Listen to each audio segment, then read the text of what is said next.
Halo adik-adik, kali ini kita akan belajar tentang pembangunan sosial bersama aku, Karida, dan Kak Vicky.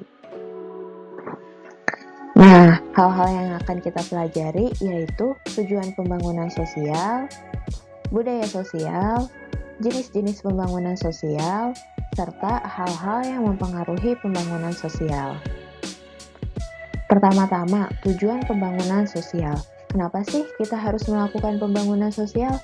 Jadi, pembangunan sosial ditujukan untuk meningkatkan kesejahteraan sosial sehingga kebutuhan setiap anggota masyarakat, baik secara sosial, ekonomi, maupun spiritual, dapat terpenuhi. Nah, selanjutnya, di dalam budaya sosial ada istilah yang disebut dengan adat istiadat. Apa sih adat istiadat itu? Adat istiadat merupakan suatu kebiasaan yang mengikat masyarakat dan berlangsung dalam jangka waktu yang cukup lama. Tujuan dari adat istiadat yaitu untuk mengatur tata tertib dalam masyarakat tersebut. Adat istiadat setiap kelompok masyarakat bisa sama atau berbeda satu dengan yang lainnya. Nah, selanjutnya jenis-jenis pembangunan sosial.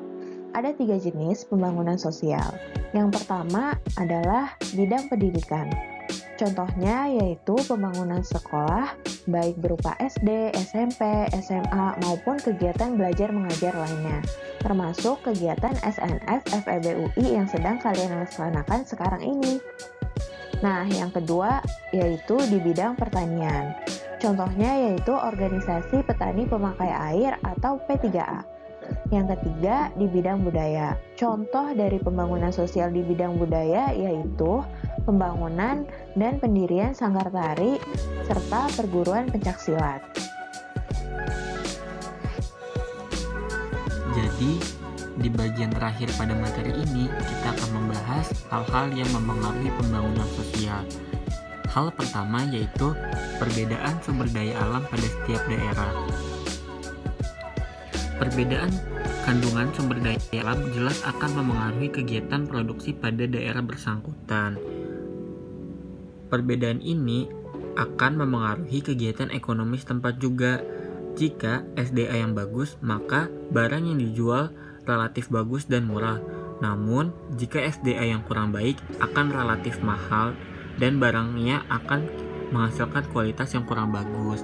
Jadi, perbedaan sumber daya alam ini akan berpengaruh pada penghasilan tiap daerahnya. Oleh karena itu, sangat penting sekali hal ini berperan penting untuk pembangunan sosial. Kemudian, hal kedua yaitu perbedaan kondisi geografis. Perbedaan kondisi geografis adalah perbedaan tingkat pertumbuhan dan struktur kependudukan, perbedaan tingkat pendidikan dan kesehatan, perbedaan kondisi ketenagakerjaan, dan perbedaan dalam tingkah laku dan kebiasaan, serta etos kerja yang dimiliki masyarakat daerah bersangkutan. Nah, seperti yang kita tahu, Indonesia ini merupakan negara kepulauan. Oleh karena itu, pastilah terdapat kondisi geografis yang berbeda-beda di setiap daerahnya. Nah, hal ini akan mempengaruhi pembangunan sosialnya. Karena jika pemerintah tidak melaksanakan pembangunan secara merata, hal ini akan terjadi ketimpangan. Oke. Selanjutnya ada mobilitas barang dan jasa.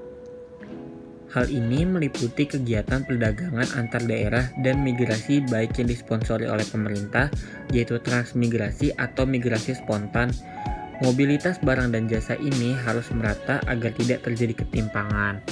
Jadi, produksi barang yang dihasilkan di suatu daerah haruslah disebarkan ke daerah lainnya karena pasti akan saling membutuhkan, serta persebaran penduduk yang harus merata juga seperti transmigrasi ataupun migrasi yang harus setimpa di setiap daerahnya agar tidak terjadi kelebihan penduduk di suatu daerah. Kemudian hal keempat yaitu konsentrasi kegiatan ekonomi daerah atau wilayah.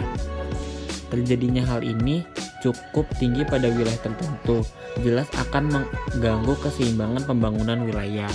Ya, tentu saja, jika suatu pembangunan hanya dipusatkan pada satu daerah saja, maka akan menghasilkan ketimpangan yang sangat jelas dan sangat bisa dirasakan. Nah, kita bisa lihat nih gambarnya nih. Di situ ada gambar kota lalu ada pemukiman. Nah, di sini adalah bentuk pemusatan pembangunan pada daerah tertentu. Nah, hal ini akan terjadinya ketimpangan, yang satu tempatnya bagus namun yang satu lagi tempatnya kurang bagus. Oke, hal berikutnya adalah alokasi dana pembangunan antar daerah atau wilayah. Alokasi dana pemerintah yang antara lain akan memberikan dampak pada ketimpangan pembangunan antar wilayah adalah dana untuk sektor pendidikan, kesehatan, jalan, irigasi, dan listrik. Nah, pentingnya alokasi dana ini akan berpengaruh untuk pembangunan sosial juga loh. Karena apa? Karena setiap kita akan melaksanakan kegiatan, pastinya kita membutuhkan uang atau dana. Nah, hal inilah yang akan menunjang untuk melaksanakan kegiatan-kegiatan tersebut. Karena itu, penting sekali loh setiap daerah itu mendapatkan alokasi dana yang merata dari pemerintah. Oke, terima kasih adik-adik sekalian yang sudah menonton video kali ini. Mohon maaf jika kami berdua terdapat kesalahan kata maupun yang disengaja ataupun tidak disengaja dan ada kata-kata yang kurang mengenakan. Terima kasih, sampai jumpa.